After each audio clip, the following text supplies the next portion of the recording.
On commence.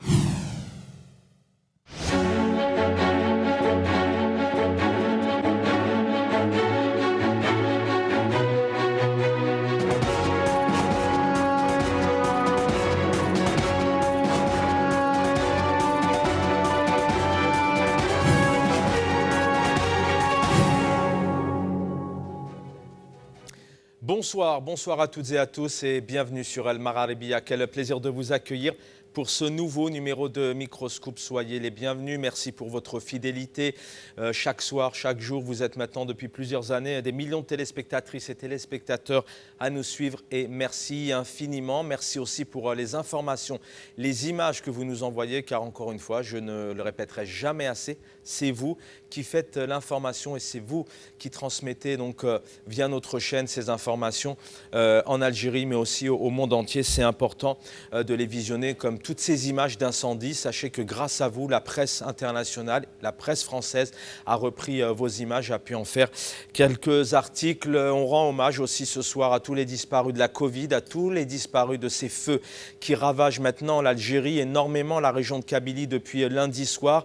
On a une pensée, paix à leur âme pour toutes ces victimes. On a aussi une pensée, une énorme pensée à toutes ces familles, toutes ces jeunes mamans, ces jeunes papas, ces grands-parents, ces enfants qui ont péri et qui, ou alors qui vraiment ont des proches qui sont partis en fumée, c'est le cas de le dire.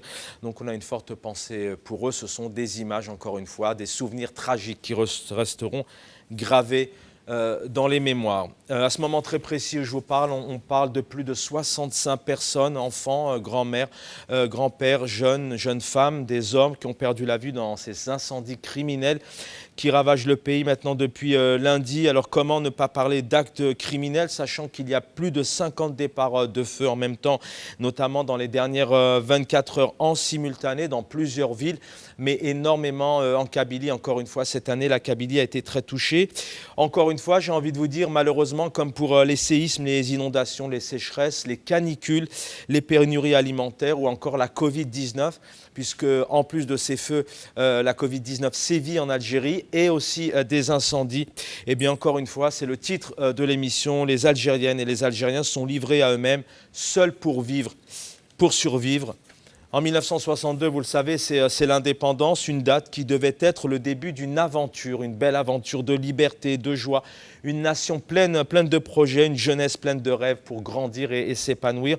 Après une guerre qui a duré près de 8 ans, les Algériens et les Algériennes espéraient une vie digne, libre, dans un pays, leur pays qu'ils aiment plus que tout au monde. Mais hélas, rien de tout ça. Une histoire politique en Algérie qui sera dominée par la répression, les arrestations, la condamnation encore énormément aujourd'hui, marquée par un chef d'État, entre autres pour aller vite, Abdelaziz Bouteflika, qui restera 20 ans au pouvoir avant d'être éjecté grâce à la révolution qui a maintenant démarré depuis plus de 2 ans. Des caisses vides, près de 1500 milliards de dollars dilapidés en quelques années, avec pour atterrissage un pays face au mur. Depuis des décennies maintenant, les Algériennes et les Algériens sont livrés à eux-mêmes, je le répète, seuls pour vivre, pour survivre, des manques d'eau, de denrées alimentaires dans le cadre, je vous le disais, de toutes ces situations dramatiques. Un pourvoir donc un régime algérien, un chef d'État, on en parle aussi avec nos invités, qui se fait remarquer par son absence, son incompétence et son irresponsabilité. La Covid-19 dernièrement et aussi ces feux. Sera-t-il un jour ce pouvoir entendu et répondra-t-il de ses actes? C'est aussi la question qu'on va se poser ce soir. Est-il possible de passer à des commissions d'enquête comme l'annonçait hier le ministre de l'Intérieur? Mais on sait très bien que les commissions d'enquête, malheureusement, en Algérie, il y en a eu, mais souvent entre les mêmes pays qui dirigent ce pays, l'Algérie, maintenant depuis plusieurs années. Un peuple solidaire, uni à jamais. Une Algérie, une Kabylie qui restera debout pour un jour voir sa liberté. Ce soir, nous reviendrons donc sur ces incendies. Nous reviendrons aussi sur cette Covid qui continue à sévir et sur ce manque de responsabilité, cette absence totale du pouvoir du chef de l'État. Avant d'accueillir mes invités sur le plateau, mes invités aussi en Algérie, je vous propose de visionner ces quelques images toujours aussi difficiles pour mes collègues en régie. Ça sera donc la chanson d'entrée précisément et on se retrouve tout de suite après.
retour sur un Microscope sur Al Mararibia. Merci pour votre fidélité sur le plateau pour ce titre. Algérie, donc un peuple seul pour vivre, seul pour survivre, absence de l'État. Avec nous, Saïd Aknin. Bonsoir Saïd Aknin, qu'on ne présente plus, militant politique. Merci d'être avec nous.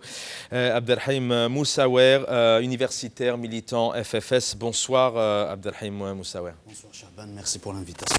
C'est moi qui vous remercie. On va saluer d'entrée Maître Aïssa Rahmoun, avocat, vice-président de la Ligue algérienne des droits de l'homme. Bonsoir Maître. Maître Aïssa Rahmoun, est-ce que vous m'entendez ? Alors apparemment non. Nous avons avec nous Ramzan Irmal. Bonsoir Ramzan Irmal. Bonsoir aux invités, merci pour l'invitation. Alors voilà, nous avons Ramzan Irmal avec nous. Bonsoir Ramzan Irmal, bienvenue à vous une nouvelle fois. J'espère que vous m'entendez. Bonsoir tout le monde. Merci pour l'invitation. Alors, on va essayer de vous distinguer car je ne vous entends pas très bien. Est-ce que Maître Aïssa Rahmoun est avec nous?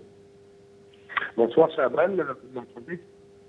Merci, bienvenue aussi. Je vous entends pas très bien, Maître Rahmoun, mais on va bien évidemment y arriver. Messieurs, je vais ouvrir l'émission avec vous sur le plateau. Le nord de l'Algérie est touché chaque année par ces feux. En 2020, on recense près de 44 000 hectares de taillis qui sont partis en fumée. La Covid-19, Saïd Aknin, maintenant les incendies. Effectivement, ça peut arriver. Ce sont des situations qui arrivent, des catastrophes naturelles pour les incendies. Une crise sanitaire maintenant qui sévit depuis plus de 2 ans, bientôt 2 ans dans le monde entier. Mais on va entrer dans le détail, mais bien sûr, je ne peux pas ne pas vous poser d'entrée de jeu la question. Dans un deuxième temps, on ne peut pas remettre en question cet État totalement absent. Mais peut-être quelques mots, vous me le disiez tout à l'heure, c'est bien sûr rendre hommage à toutes ces victimes. Nous sommes dans un instant où les mots sont difficiles. J'ai une pensée émue. Une pensée émue à toutes les victimes. On ne dort pas depuis avant même ces incendies ravageurs. Même pendant la période du Covid, on ne dormait pas. On essayait tant bien que mal de faire ce qu'on peut. Comme on peut. Cet instant, j'ai une pensée émue à toutes les victimes, à leurs familles, dans tous les coins du pays et particulièrement en Kabylie. Nous avons vu des images de corps calcinés. Hommage aux citoyennes et aux citoyens de tout le pays. Et aussi aux citoyennes et aux jeunes de l'Arvan et Thirethen, qui, grâce à eux, ont pu sauver beaucoup de vies humaines. Et parmi eux, des éléments de l'armée nationale qui sont aussi des enfants du peuple. Nous nous inclinons devant les mémoires de ces héros qui, pour certains, ont été éteindre les feux. Hélas, ils ont été mangés par la sauvagerie des flammes. Nous voyons et nous vivons, comme nos frères et nos sœurs en Algérie, cet apocalypse, ce cataclysme, cette fin. Pour certains, ils ne pouvant pas voir derrière les nuages de ces flammes, cette fin du monde. En effet, il y avait le Covid. C'est vrai que le Covid tue, mais ce qui tue en Algérie, c'est l'absence de l'oxygène. C'est vrai que les flammes tuent, et au-delà de toutes les polémiques que nous pouvons avoir sur l'origine, mais cette façon récurrente des flammes et en l'absence de moyens, absence de Canadair, une armée pour laquelle on alloue 12 milliards de dollars et qui s'est engagée, pas loin de 2 mois de ça, à acheter pour 7 milliards de dollars d'armement. On n'a pas un Canadair. On n'a pas de moyens et depuis, j'ai fait une émission, si je me rappelle très bien, c'était Top 3 en 2016, On avait déjà tiré la sonnette d'alarme. Il y a des travaux qui sont faits sur les grands feux. Et j'ai un ami, Hamid Belkaïd, qui a fait sa thèse de doctorat sur les feux, les grands feux, et il a étudié la Kabylie, où il a fait un texte où il fallait de la prévention. Et si tout à l'heure on aura le temps, on va parler sur les différentes directions et comment que les moyens, il y avait érosion de moyens, comment que, y compris la gestion bureaucratique et administrative des forêts et des feux, ont été démantelés par un régime sanguinaire, un régime qui ne pense qu'à se maintenir en place. À l'instant où je parle, je n'ai pas envie de faire de la politique, j'ai juste envie de lancer de saluer la bravoure, de saluer nos jeunes mains nues, de m'incliner devant leur courage. J'ai juste envie de dire que les jeunes aujourd'hui, là où il y a les foyers de feu, ils ont besoin d'eau, ils ont besoin de citernes. Cette solidarité magnifique d'un peuple qui n'a rien mais qui donne tout, y compris dans les moments les plus tragiques, cerné par le feu et cerné par la mort, et que personne ne sait quelle heure où il va rendre l'âme, mais il donne le meilleur de lui-même. Et il y a des convois de toutes les wilayas vers Tizi Ouzou, vers Béjaïa, vers les zones sinistrées. Ça, c'est la belle Algérie, ça, c'est notre pays, ça, c'est notre grand peuple qu'on ne cesse pas de dire. Celui qui a des draps, celui qui a des vêtements, celui qui a des bavettes, celui qui a du gel hydroalcoolique, celui qui a des pansements, de la biafine, celui qui a des tuiles grasses, celui qui a des moyens à destination. C'est cette... Et tout à l'heure, nous dirons, et nous allons faire le serment, que pour chaque arbre, nous allons planter 10. Et ceux qui sont décédés, on les a juste plantés, on les a semés. Courage jeunesse. Il n'y a pas de nuit, aknir zifir ou le qarara diali wes.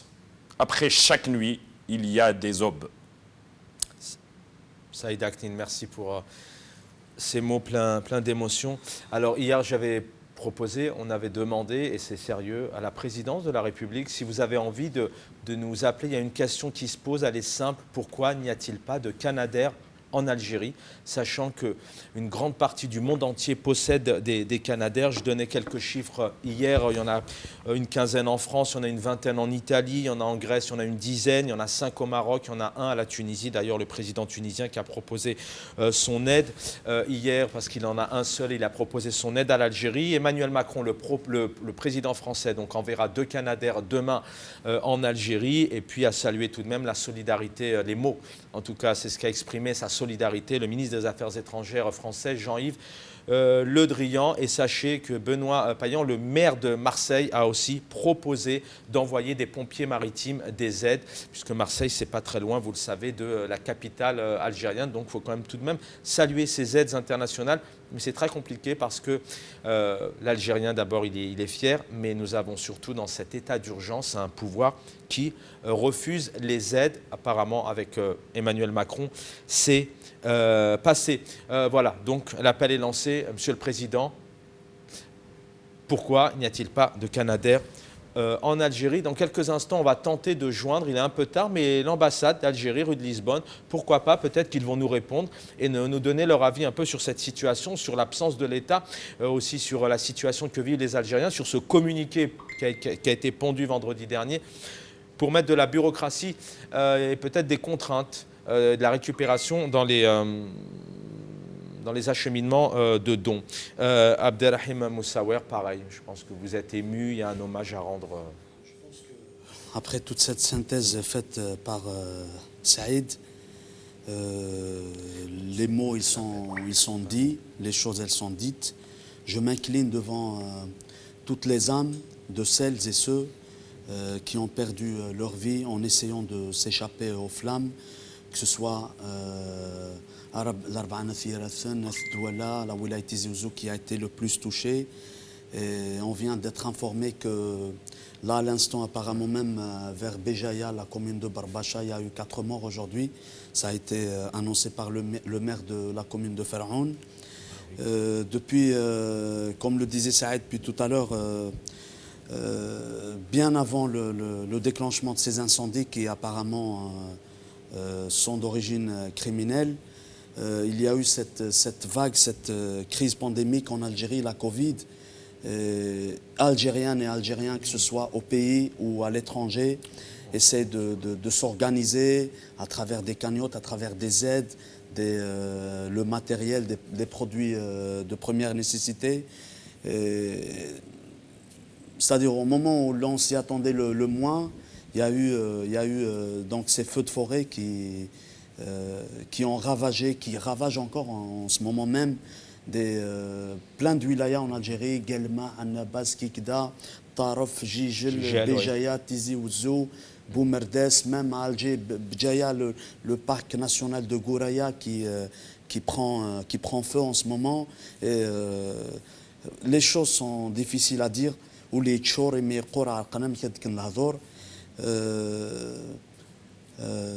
Franchement, c'est dur de vivre des moments pareils. On ne dort plus depuis plusieurs jours. Déjà, il y avait cette pandémie de Covid. Et là, vous avez des incendies. Et vous savez que, comme ça a été signalé à l'instant par Saïd, le climat de la Méditerranée est propice aux feux de forêt. Et je pense qu'il a fallu peut-être que les autorités, les pouvoirs publics prennent conscience de cela depuis des années, mais c'est là qu'on se pose la vraie question. Qu'a fait l'État? Que font ceux qui détiennent les institutions de l'État? Où est-il même? Où est-il même? L'État qui est absent et présent en même temps. C'est-à-dire absent lorsqu'il s'agit d'aider son peuple, de mettre en place les moyens nécessaires pour le service public, pour l'éducation, pour la santé, pour les pompiers, pour les simples soldats, mais le commandement militaire qui s'enrichit de plus en plus au moment où l'Algérie vivait une pandémie sans précédent, une institution militaire qui achète des armes à hauteur de 7 milliards de dollars, alors que le peuple meurt de faim, le peuple meurt de pandémie, il meurt de feux de forêt aujourd'hui. Je pense que là, à l'instant où je vous parle, il y a une priorité. C'est une priorité humaine, priorité humanitaire. On fait de la politique, il y a le Hera, il y a la révolution populaire du peuple algérien, mais là, avec un certain recul, avec plus de sens de responsabilité, je pense que la priorité est pour sauver des vies humaines. C'est vrai que vous avez raison, hein, on ne peut pas ne pas être dans l'humanitaire avec la douleur que vivent les Algériens, mais je crois qu'aussi, malheureusement, encore une fois, ce sont des périodes, cette pandémie, vous allez y répondre hein, tous les deux, et puis nos invités par téléphone, ce sont aussi des périodes difficiles qui permettent aussi à cette jeunesse d'éveiller les consciences, parce que si malheureusement on en arrive là, c'est la résultante de ce régime aussi, qui depuis des décennies, on dit que depuis 2 ans, le régime n'a rien fait, mais c'est aussi un pouvoir, un régime, un chef d'État, on peut l'appeler aussi un président, qui depuis maintenant des décennies, les uns et les autres se sont succédés, notamment à dilapider des milliards, puisque, encore une fois, l'Algérie manque énormément de moyens à tous les niveaux. Je voudrais qu'on essaye d'appeler en régie, s'il vous plaît, monsieur l'ambassadeur, rue de Lisbonne à Paris. Je vais vous laisser, messieurs, faire le numéro de téléphone. On va entendre sonner dans quelques instants. Donc, normalement, on devrait avoir le maire de Toudja, Abedjaya, avec notamment une commune hein, qui a énormément été touchée, avec pompiers blessés, évacuation des dizaines de maisons évacuées, un village aussi brûlé, et puis le village de Ibel Radjen qui a totalement été brûlé. Voilà, tonalité, ça sonne. On va essayer de joindre monsieur l'ambassadeur.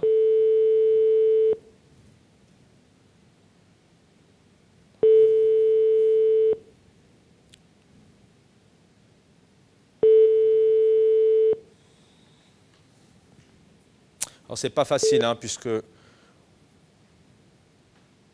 on l'a bien vu. Alors, apparemment, la tonalité s'est stoppée. On va réessayer aussi dans quelques minutes. Je remercie vraiment mes équipes, nos équipes en régie qui font aussi un travail d'orfèvrerie pour pour toutes ces émissions, car sans eux, il n'y a pas des émissions. Irmal Ramzan, vous êtes en direct par Skype. Dans quelques instants, j'aurai le plaisir de recevoir le docteur Hassan Kourdourli, médecin-major de la Direction générale de la protection civile, fondateur de la médecine d'urgence opérationnelle. Il va nous expliquer que déjà, lui, en 92, il est précurseur. Il a remis un dossier, notamment au ministre de l'Intérieur, le 10 avril 92, dévoilant des axes d'évacuation médicale algérienne, aussi bien terrestre qu'aérienne. Il va nous en parler dans quelques instants. Il est avec nous, le docteur Hassan Kourdourli. Irmal Ramzan, bonsoir une nouvelle fois.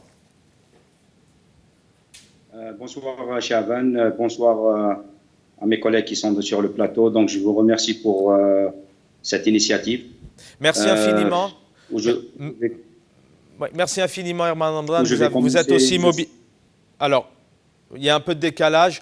Je vais juste vous dire deux mots. Voilà, il y a déjà, vous, 48 heures, vous êtes mobilisés. Vous avez fait aussi des dizaines et des dizaines de milliers de vues en appelant à l'aide. Vous êtes en France, vous faites partie de cette wilaya de l'Arvan Athirathen. La situation sur place, qu'est-ce que vous disent les habitants, vos familles? Qu'est-ce qu'ils vivent maintenant depuis 48 heures, bientôt?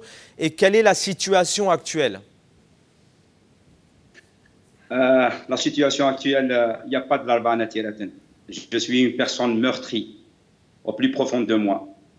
Dans un village à Ikhlijan, on a perdu 17 personnes, qu'ils reposent en paix. La situation est critique. C'est pour ça que je fais ce live aujourd'hui. Ce n'est pas pour faire de la politique, c'est pour faire un appel à la communauté internationale. On a besoin de vous parce qu'une catastrophe humanitaire, elle est en train de se jouer en Kabylie.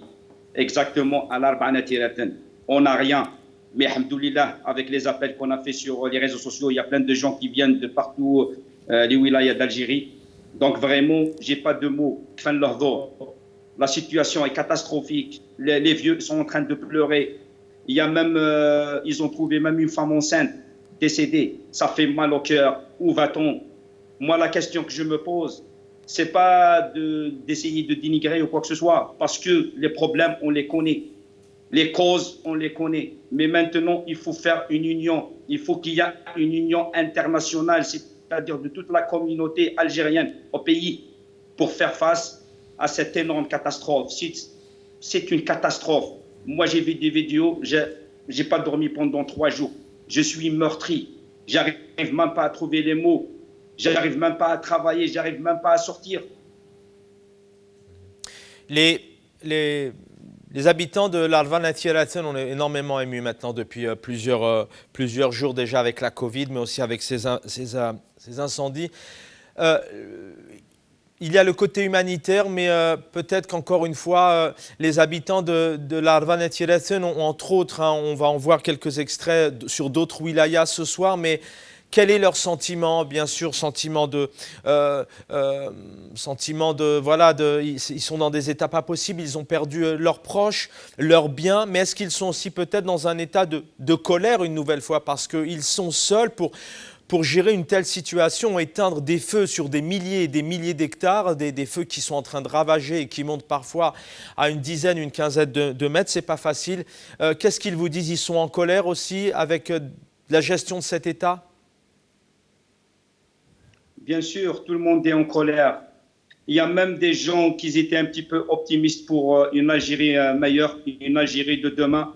Mais maintenant, tout le monde est abattu. Tout le monde est abattu. On n'a rien qui reste. Même les animaux sont morts.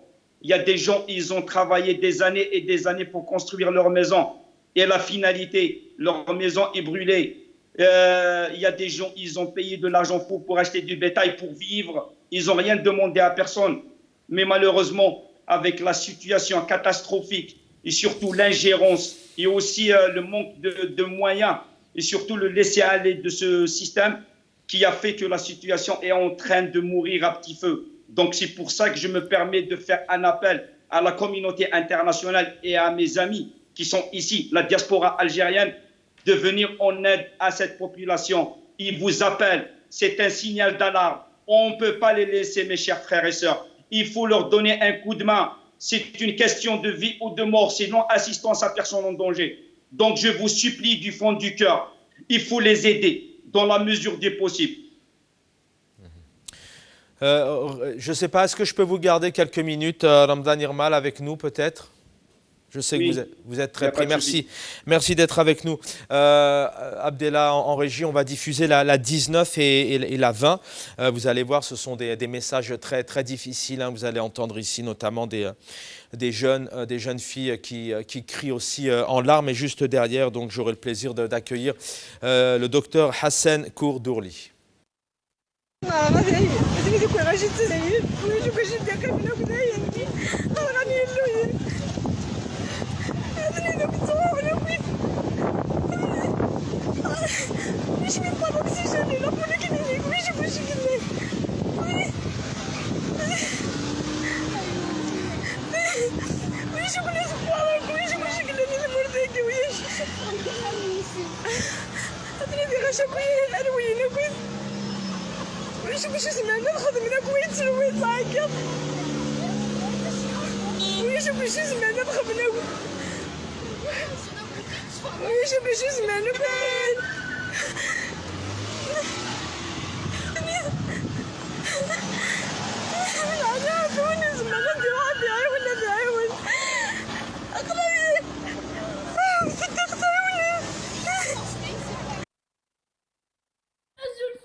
Voilà, cette petite fille qui crie en larmes, sauver la Kabylie, on n'a plus rien, est-ce qu'il faut rester, est-ce qu'il faut sortir, etc.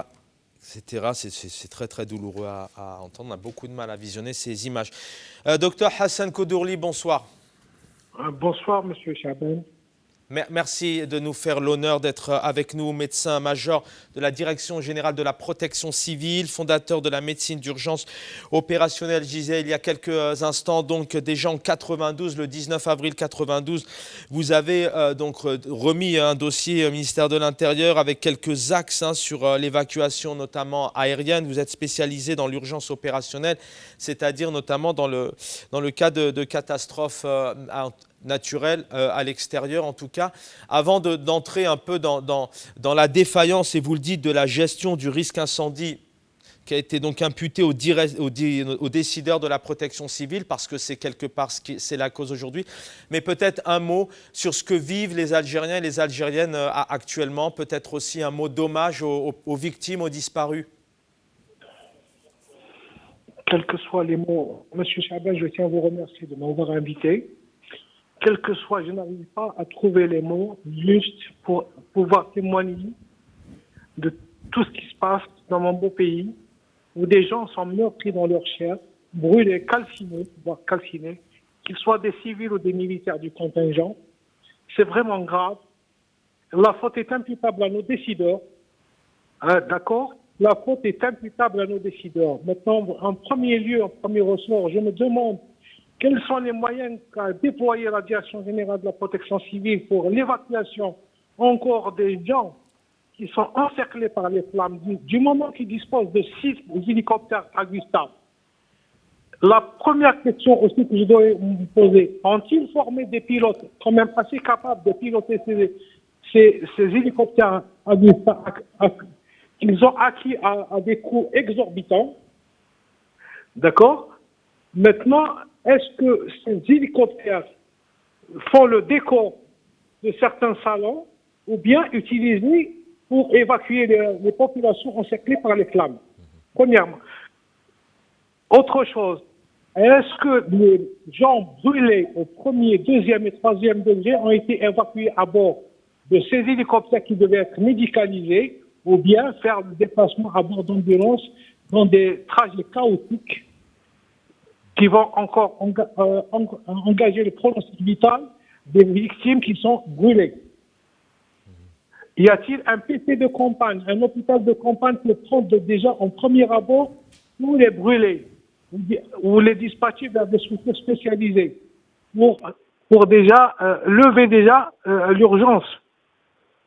Maintenant, le problème qui est imputable, il est imputable aux décideurs du pays. En premier ressort, le président déchu, qui a ramené un directeur général boiteux à la tête de la protection civile à partir du 5 janvier 2001, qu'il a installé pour service rendu et qu'il a laissé 20 ans.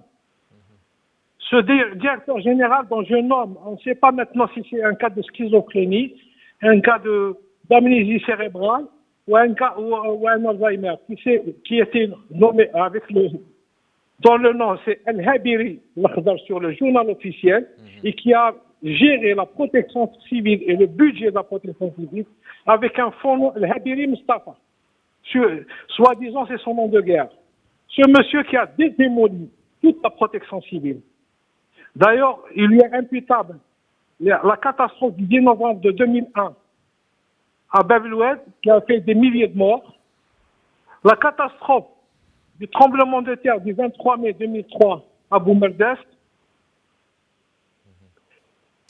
Et j'en passe, les accidents routiers. Il a démobilisé tout le corps médical de la protection civile. Maintenant, combien de médecins de la protection civile sont sur Tizi Ouzou ou sur les voies, sur Béjaïa ou sur Gisem?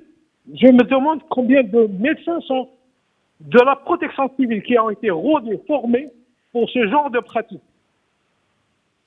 Maintenant, s'il faut juger quelqu'un, juger ce directeur général qu'ils ont nommé sénateur dans le but de lui assurer une immunité, et la faute est imputable à 4 ministres. Les ministres dont je nommerai, c'est Zelhouni, Ould Qabliya, Belaiz, Bedoui, sans oublier Dahmoun. Et l'actuel, qui assume aussi la responsabilité de tout le massacre qui se fait.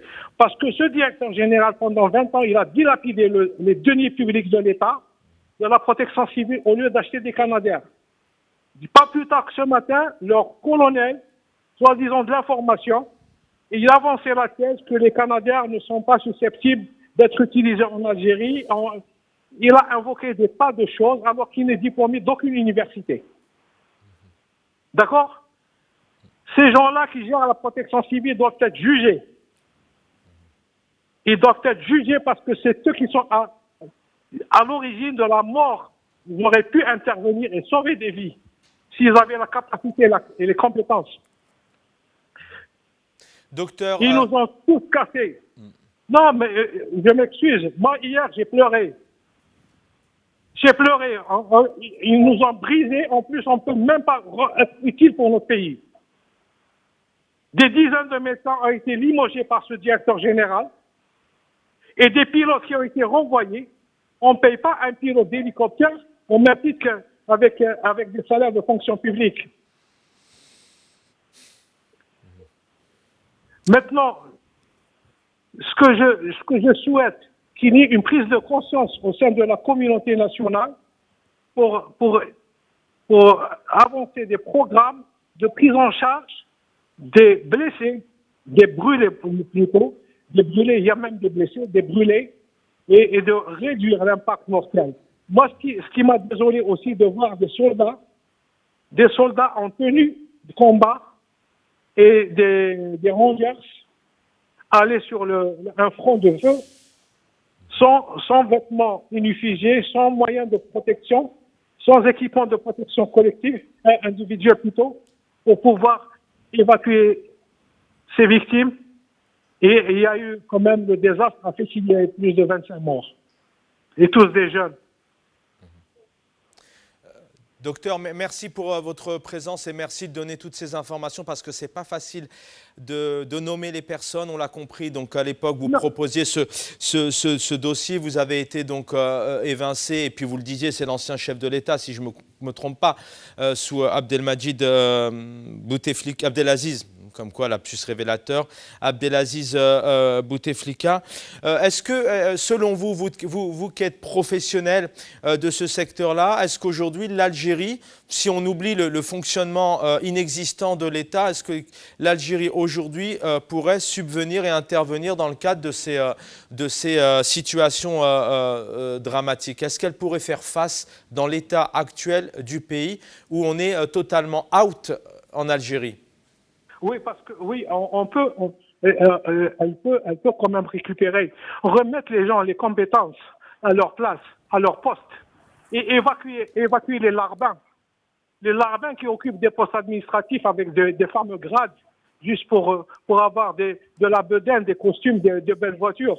Il faut chasser tout ce beau monde administratif. Enlever cette délégation au risque majeur qui est gérée par des gens de l'ENA. Une délégation au risque majeur gérée par des gens de l'ENA, en mettant quelques ingénieurs, et les ingénieurs, les compétences sont à la solde de ces gens de l'ENA, des ex-Wali qui ont failli dans toutes les wilayas, ils le remettent dans de nouvelles structures pour gérer encore le pays. Je ne demande pas de poste, hein.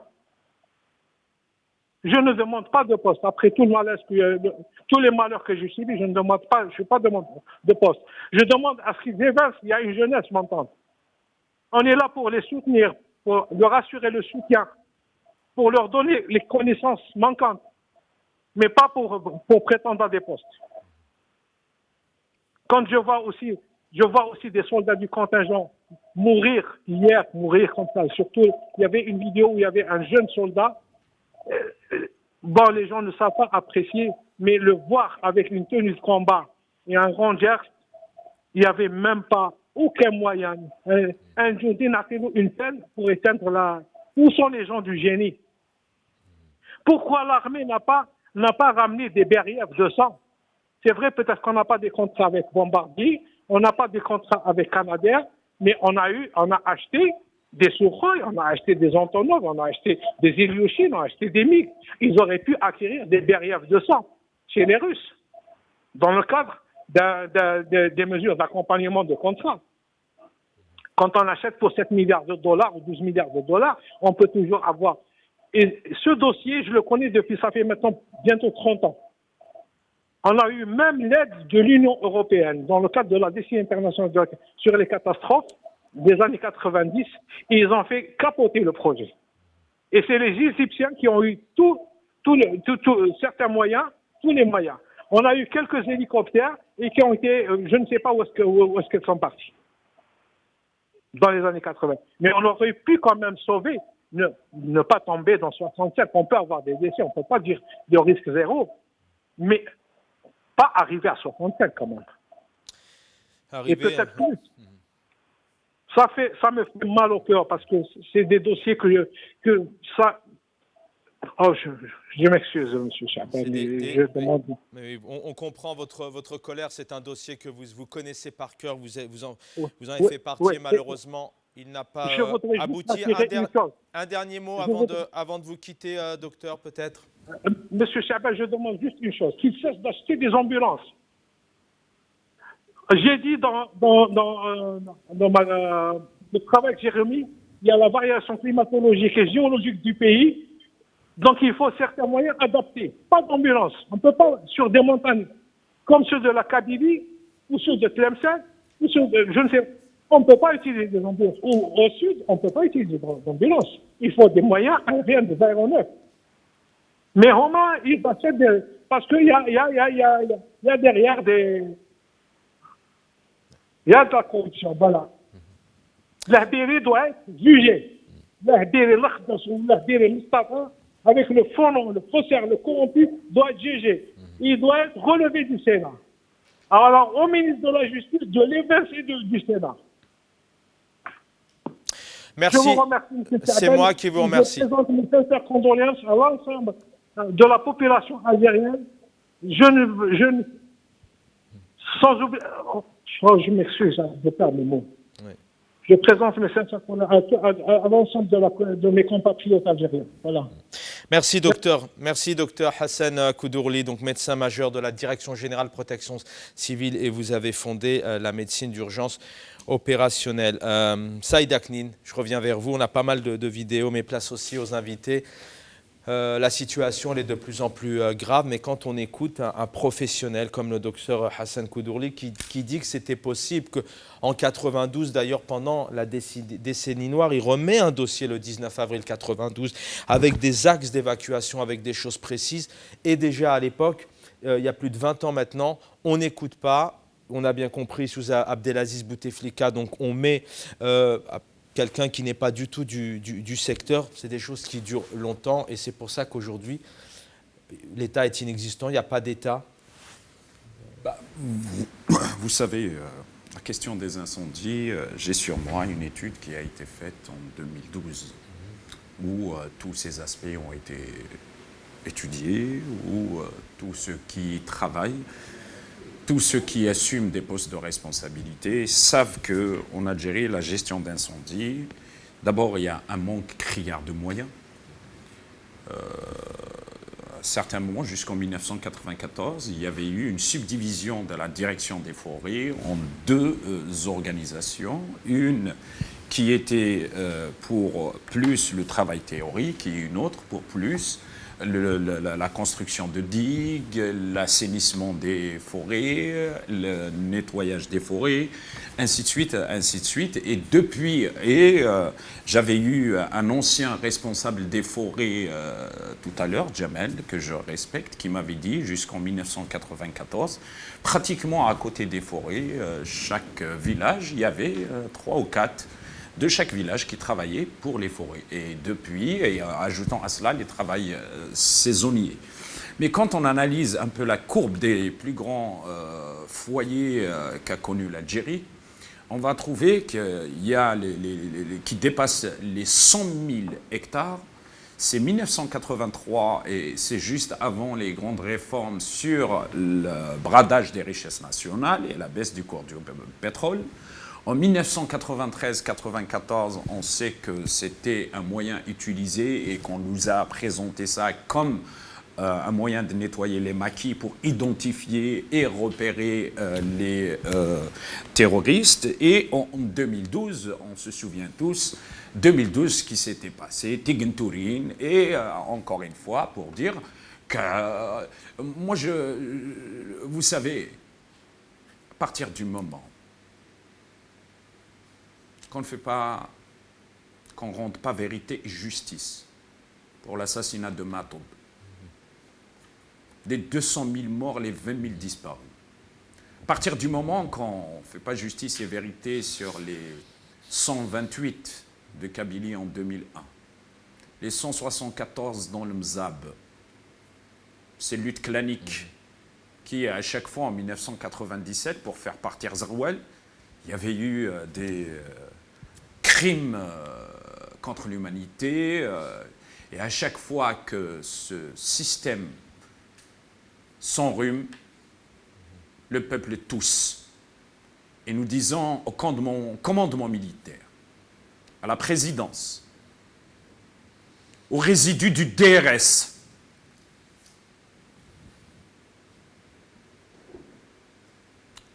on vous pardonnera pas. Ou l'eshmeh. Pourquoi? Nous avons beaucoup payé. Le peuple algérien a beaucoup payé. Le peuple algérien a beaucoup sacrifié. Il a payé de ses sacrifices, de ses larmes, de son sang. Ça suffit. Ça suffit. Et j'ai lu, un jeune a écrit عنوان الجزائر الجديدة غرقا خنقا أو حرقا. Si on ne meurt pas par noyade, on meurt par asphyxie ou on meurt par être brûlé par les flammes. Et là, je crois que nous... Abdelrahim Moussawa, dans un instant, on a encore le temps, on va s'écouter. Il y a pas mal de vidéos qui tournent grâce à notre réal, notamment avec les villes. On en passera aussi, vous verrez les mêmes, mais avec le son. Mais je voudrais peut-être qu'on diffuse la numéro 1. Vous allez voir que la solidarité existe en Algérie énormément, notamment avec par exemple, les Chaouis.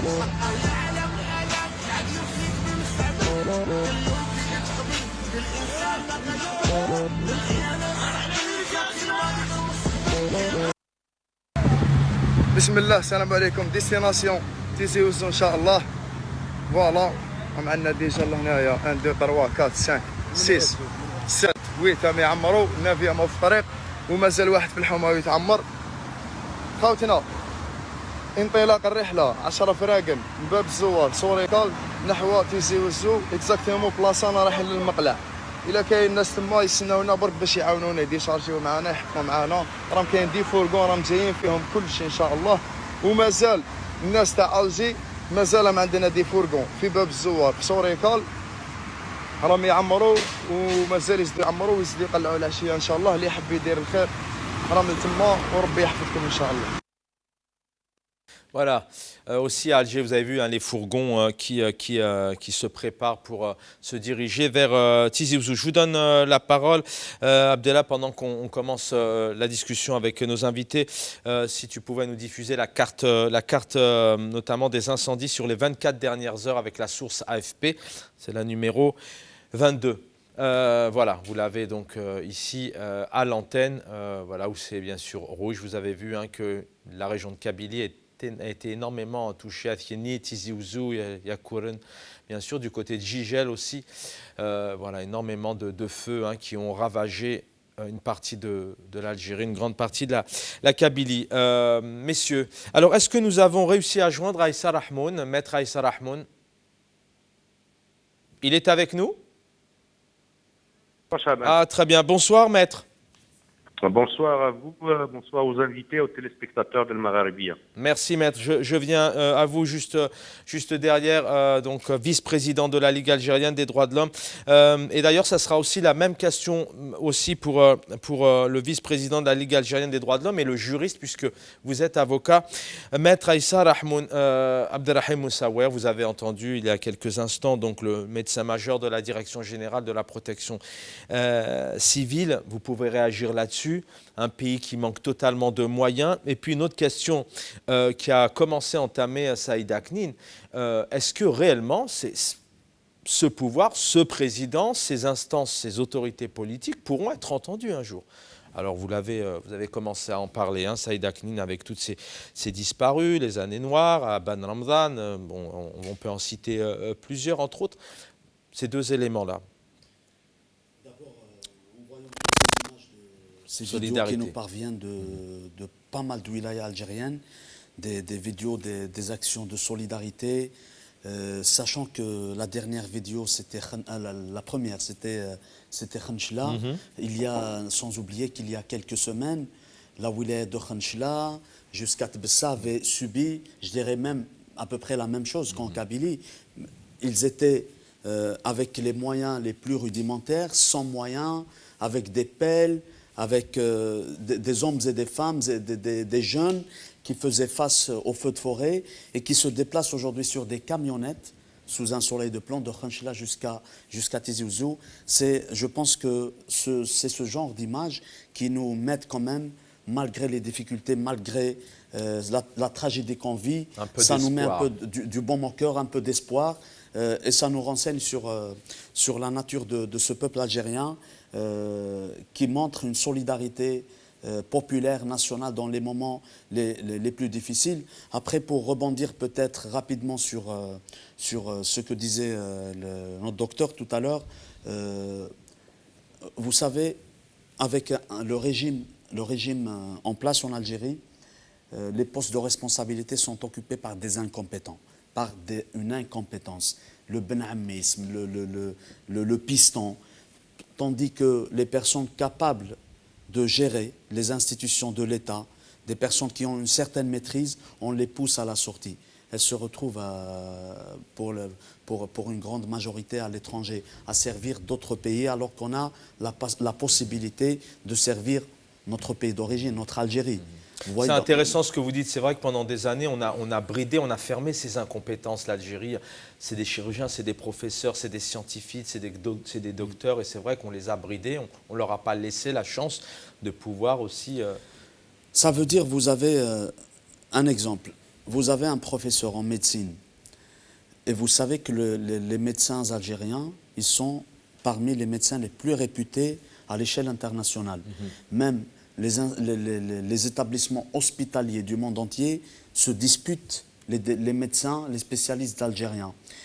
Et lorsque vous avez des médecins, je parle en Algérie, hein, vous avez des médecins qui doivent se taire, qui ne doivent pas faire de rapport, ils sont là juste pour servir ce régime. Soit vous servez le régime, soit vous sortez, soit on vous liquide physiquement, soit on ne met pas les moyens nécessaires pour que vous puissiez opérer, pour que vous puissiez sauver des vies.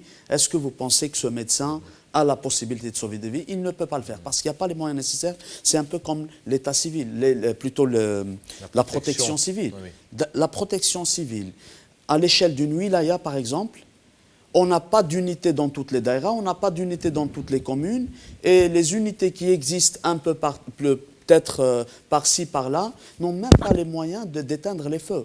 Ils se déplacent de la caserne au lieu où est déclenché un feu de forêt, sans rien, sans eau, sans matériel nécessaire. Ça veut dire qu'ils sont livrés à eux-mêmes, avec les moyens du bord, ils sont là parmi les citoyens avec des pelles. Est-ce que vous vous rendez compte que des pompiers utilisent des pelles pour éteindre des feux?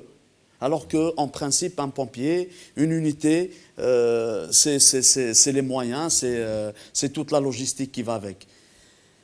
Face à cette situation, je pense que ce qui a pu quand même faire quelque chose, faire avancer, ne serait-ce que cet élan de solidarité, c'est cette fraternité entre Algériens, des gens qui se déplacent d'une wilaya à une autre, avec le matériel nécessaire au moins pour sauver des familles, nourrir des familles. Et je rends hommage aussi à toutes ces Algériennes et à tous ces Algériens, que ce soit à Tizi Ouzou, à Béjaïa ou ailleurs, qui ont ouvert leurs hôtels, leurs salles des fêtes, leurs maisons pour accueillir les familles des sinistrés.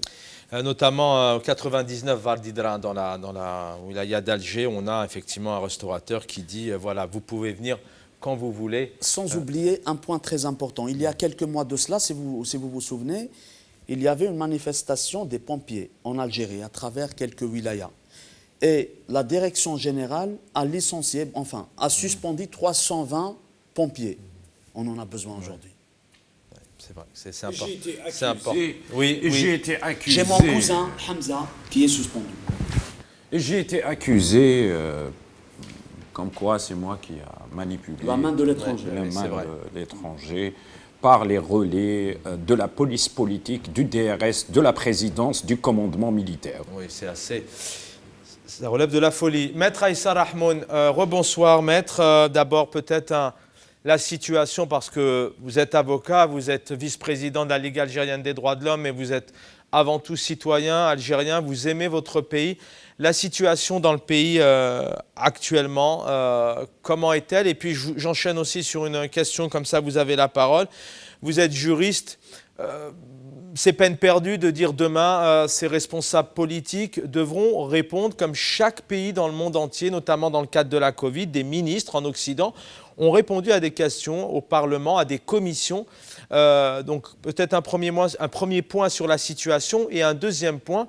Est-ce que tout de même on peut espérer qu'un jour Abdelmadjid Tebboune, ses premiers ministres, son ministre de la Santé puissent être entendus?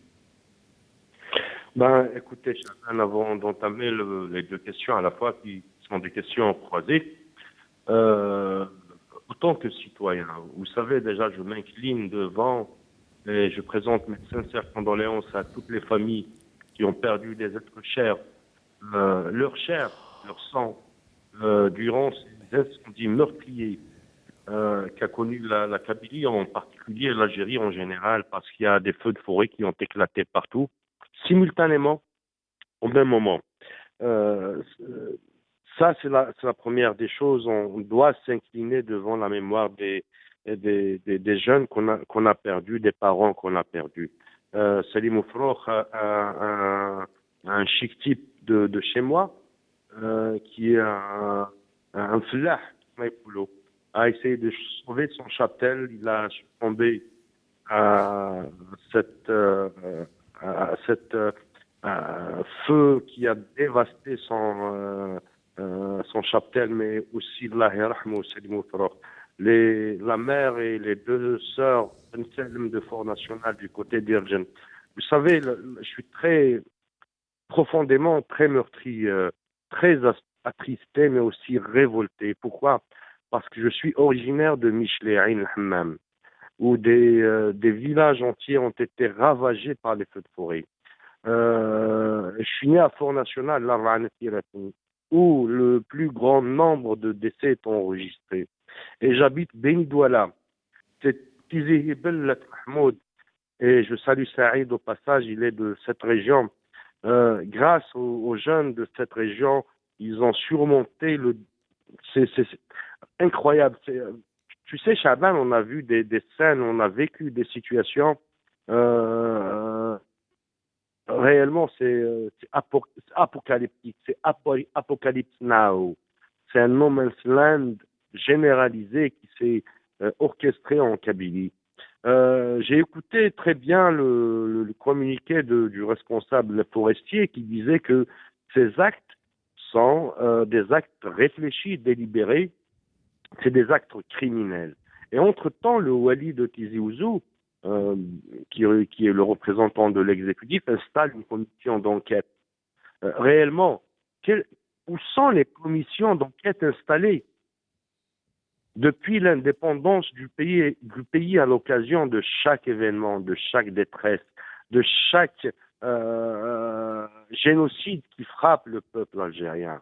Aucun résultat n'a été probant, n'a été relaté et établi sur le terrain. J'ai très bien écouté l'intervention du docteur Hassan, qui est un professionnel. Vous savez qu'il y a l'amertume, je le connais personnellement, qu'il y a le regret, qu'il y a la révolte dans le cœur. Vous savez, on est révolté en ce moment. On est révolté, on est en colère. Pourquoi? Parce qu'il y a l'absence de l'État. L'État n'a rien assuré pendant cette crise qui a frappé de plein fouet cette région, cette trop belle région de l'Algérie qui est la Kabylie. Vous savez, la Kabylie, c'est une région du pays qui a donné le meilleur de ses enfants, les meilleurs de ses enfants, les meilleurs de ses hommes et femmes. Souvenez-vous des noms qui ont frappé l'imaginaire populaire de cette région. Et là, on intervient, vous savez, il y a trois épisodes meurtriers qui ont frappé cette région et l'Algérie en général. Mon pays, mon adorable pays. Il y a aussi, il ne faut pas qu'on oublie les détenus d'opinion, les détenus politiques qui eux aussi souffrent comme nous tout ce qui se passe en Kabylie. Pourquoi? Parce que c'est des activistes qui sont sur le terrain, dans les opérations de solidarité, dans la société civile, dans le mouvement associatif, qui pouvaient aider énormément la jeunesse de cette région et la population de cette région dans ces moments de détresse. Vous avez une autre catégorie de la société qui sont les médecins qui ont donné. Et quand je parle de la première catégorie, c'est détenus d'opinion, ceux qui les accompagnent, les avocats bien sûr.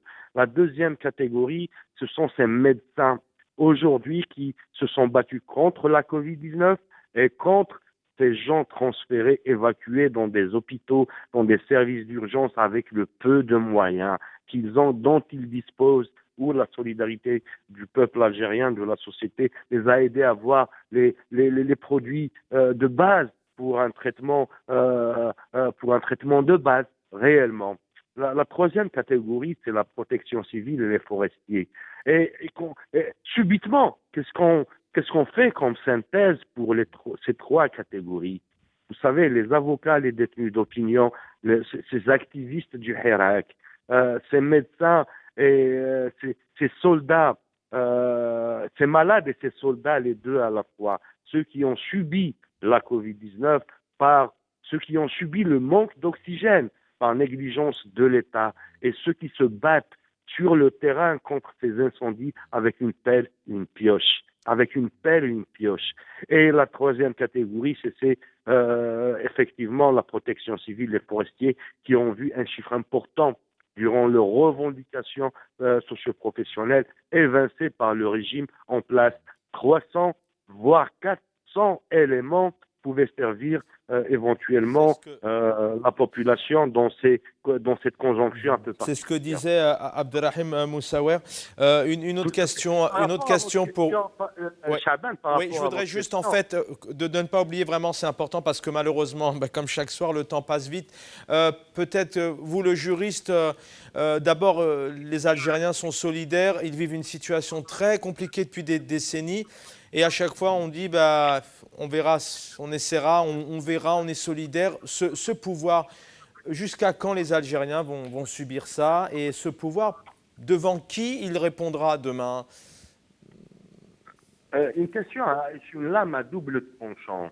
Pourquoi? Parce que je me rappelle d'une session de l'APIWI, les populaires wilayas de Tizi Ouzou, des wilayas de Tizi Ouzou, 2020, du côté de Dra al-Mizan, du côté de Tihya Moussa, Ouattari, juste à côté de Dra al-Mizan, où beaucoup de paysans ont perdu leur chapelle, leur source de vie.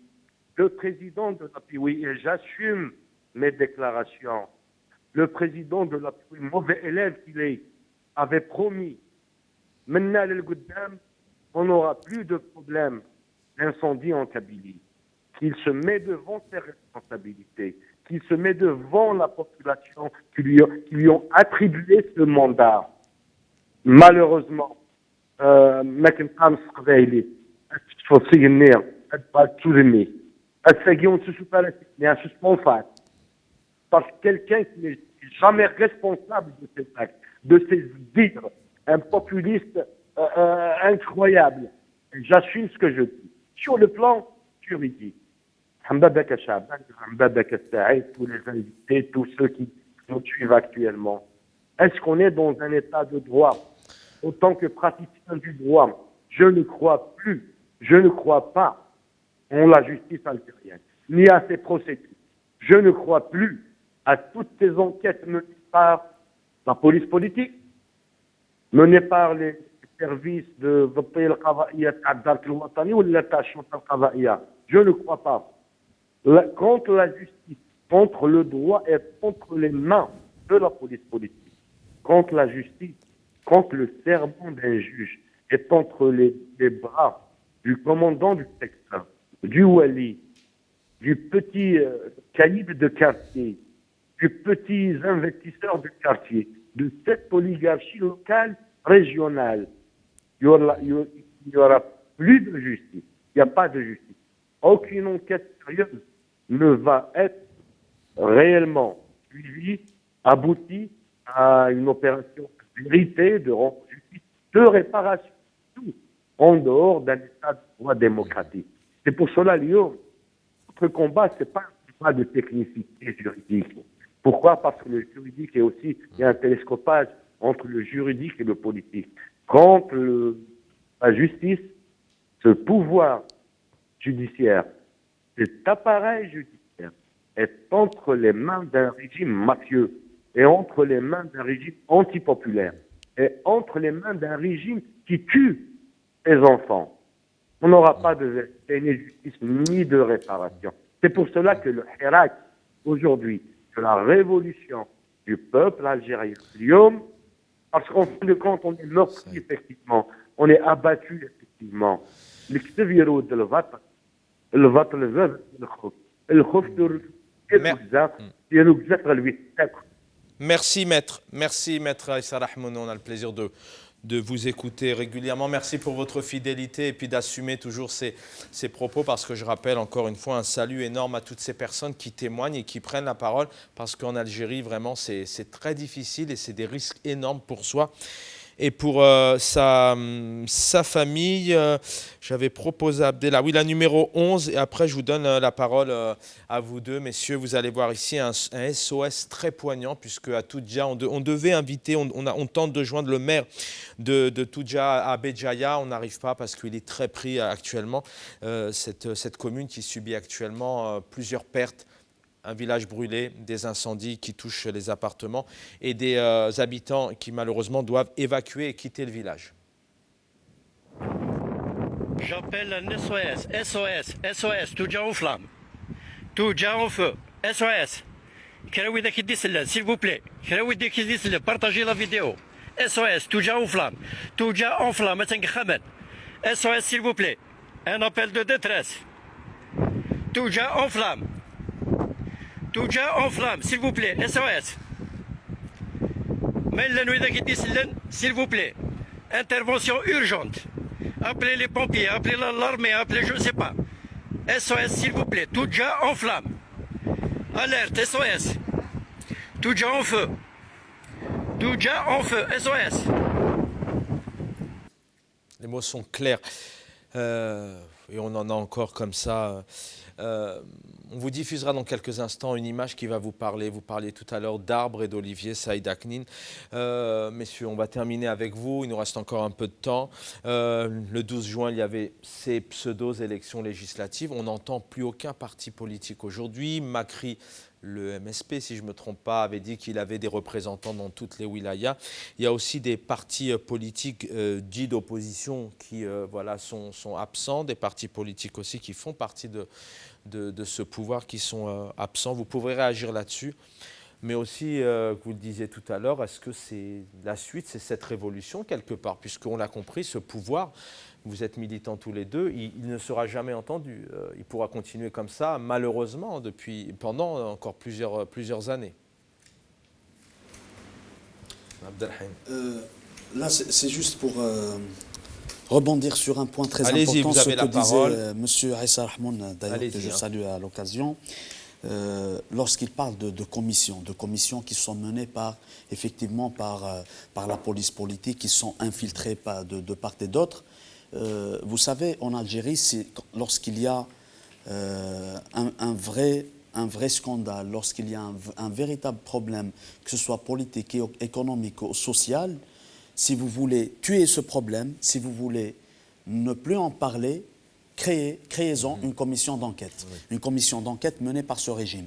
Parce qu'aussitôt, il va refermer le dossier comme si de rien n'était, affaire réglée, dossier classé, et c'est fini. D'ailleurs, Saïd parlait tout à l'heure de l'assassinat de Matoub, il parlait de tout c'est-à-dire toutes ces crises qu'avait vécues l'Algérie depuis l'indépendance, pour que le pouvoir, à chaque fois, qu'est-ce qu'il fait pour en finir avec? Il crée une commission, comme quoi cette commission, elle est menée par des juges indépendants, elle est menée par une institution judiciaire, un pouvoir judiciaire, alors qu'en réalité, ce n'est qu'un appareil entre les mains du régime dictatorial, des généraux assassins qui ont confisqué toutes les richesses du pays depuis l'indépendance et qui se sont opposés à tout travail politique.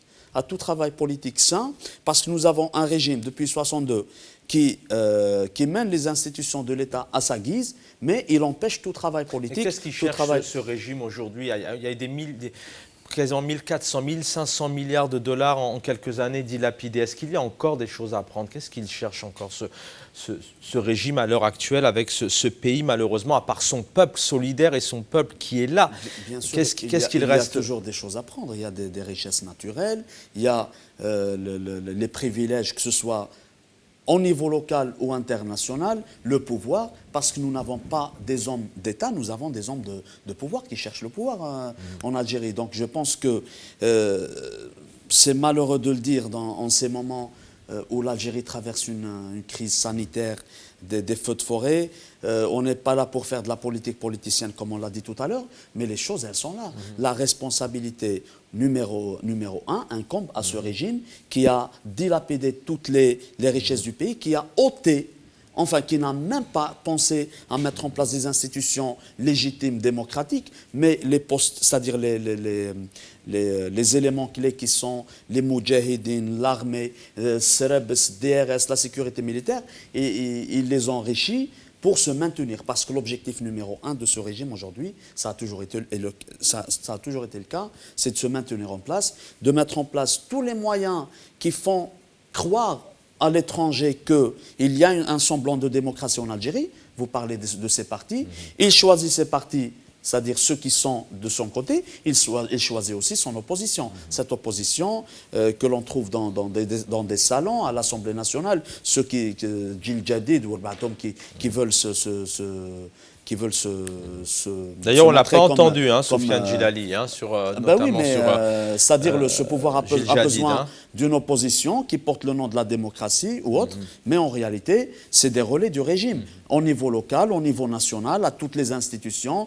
D'ailleurs, c'est un pouvoir qui est présent partout, mais qui est nulle part lorsqu'il s'agit des intérêts du peuple, lorsqu'il s'agit de sauver son peuple, lorsqu'il s'agit de mettre les moyens pour que le peuple ne puisse pas être victime du coronavirus, pour que le peuple puisse faire face aux incendies, il est absent. Mais lorsqu'il s'agit d'arrêter les militants politiques, lorsqu'il s'agit de dépolitiser la société, lorsqu'il s'agit d'assassiner des militants, il est omniprésent. Je reviendrai vers vous, on a encore le temps. Saïd Aknin, je vous laisse réagir un peu sur tout ce que... Vous savez, la situation que vit le pays montre le danger du maintien de la junte militaire et de sa police politique en place. La situation que vit le pays avec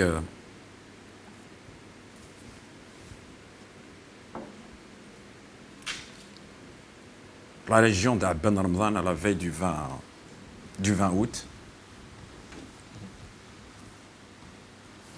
décor calciné de l'apocalypse, celle de Aïssa Tidir, celle de Ali Mellah, celle de Imesh Amar, celle de Ali Laimesh, celle de Smaïl Mira. Cette Algérie qui a libéré le pays, cette Algérie, celle d'Aït Ahmed, celle d'Ali Msili, Smaïl Mira, Abdelrahman Mira, sinon Smaïl Mira, il doit être appelé à la justice dans le cadre de l'assassinat du jeune Hamza Wali en 1998 à Béjaïa. Il était à l'époque maire de Tazmalt et mercenaire de guerre. Donc,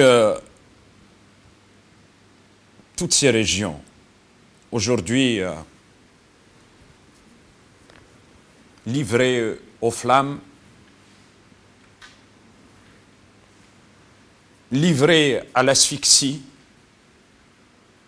non seulement ils nous enlèvent, ils n'ont rien fait pour que le peuple ait de l'oxygène industriel, mais ils le privent de l'oxygène naturel.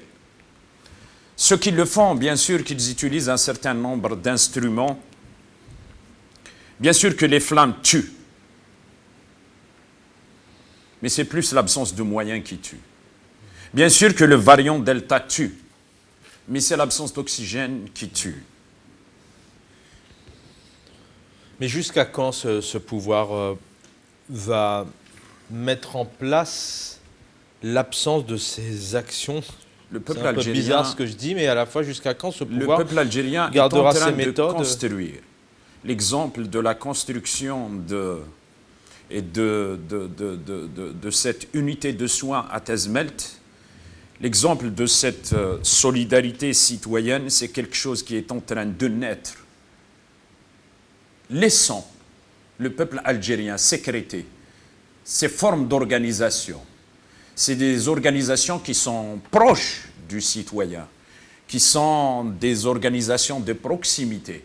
Laissons le peuple algérien porter son leadership associatif, son leadership économique, son leadership social, son leadership politique. Il est en voie, c'est en construction. Si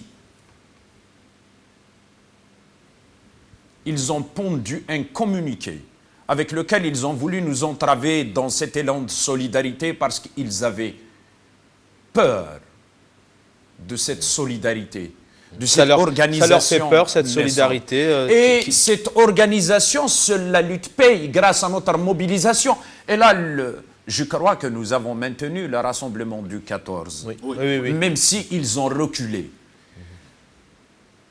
Ils sont décidés à en finir avec le pays. Nous sommes décidés à sauver l'Algérie. J'accuse ceux qui ont construit la misère sociale. J'accuse ceux qui ont la pitié vorace des décideurs de la soldatesque d'Alger. J'accuse ceux qui ont érigé l'impunité comme levier de maintien au pouvoir. J'accuse ceux qui ont plongé le pays dans une situation de chaos. J'accuse ceux qui ont caporalisé la société. J'accuse ceux qui ont érigé la corruption comme mode d'exercice du pouvoir. J'accuse ceux qui se nourrissent de la chair des Algériennes et des Algériens. J'accuse ceux qui interdisent aux Algériennes et aux Algériens d'accéder à la citoyenneté politique. J'accuse ceux qui ont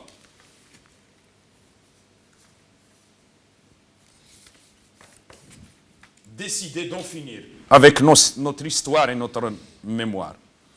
J'accuse ceux qui ont déclaré la guerre au peuple algérien. J'accuse ceux qui brûlent toute initiative autonome. Bien sûr, j'accuse la présidence. J'accuse la police politique. J'accuse le commandement militaire. J'accuse la présidence. Et le DRS. C'est eux aujourd'hui, même si l'origine peut être criminelle, mais l'absence de moyens. Les 1000 milliards, les 126 milliards de centimes et le million de dollars qu'ils ont récoltés ici. Toutes ces entraves administratives et tout ce dont a parlé tout à l'heure le docteur, ça c'est une continuité depuis l'assassinat d'Aben Ramadan jusqu'à aujourd'hui.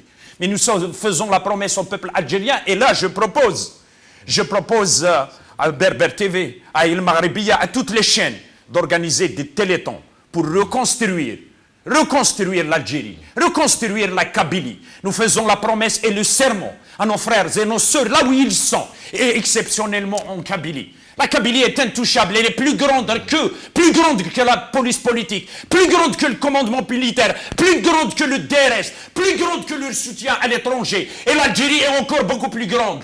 Ils ne peuvent pas l'atteindre et nous leur faisons le serment et la promesse que chaque olivier brûlé, nous allons planter une dizaine. Chaque maison brûlée, chaque chapelet brûlé, nous allons reconstruire tout ce qu'ils ont brûlé et détruit. Merci Saïd Akline. Malheureusement, je vais vous donner 30 secondes, mais c'est vrai que là, il y a beaucoup d'émotions. Je voudrais juste regarder la solidarité. Vous allez voir cette vidéo, il y a une solidarité entre médecins qui ouvrent leurs hôpitaux et on se retrouve pour la dernière minute de l'émission. Salam alaikum. On est à l'hôpital Shahid Mahmoudia Tizi Ouzou.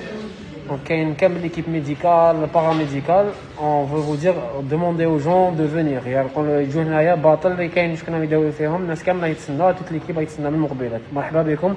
بارطاجي الميساج العنايه. مشفى ان شاء الله لكامل الناس اللي يتوفري والله يرحم الناس كامل اللي ماتت. مرحبا بكم وانا نستناو فيكم toute la nuit ان شاء الله. On vous attend. Surtout كيقراو لنا بلي بزاف الناس في الاربعه. Il n'y a plus rien là-bas, donc ils jouent directement là. Voilà, c'est gratuit, c'est ouvert toute la nuit. Les hôpitaux, le personnel médical qui met à disposition ces moyens gratuitement aux victimes.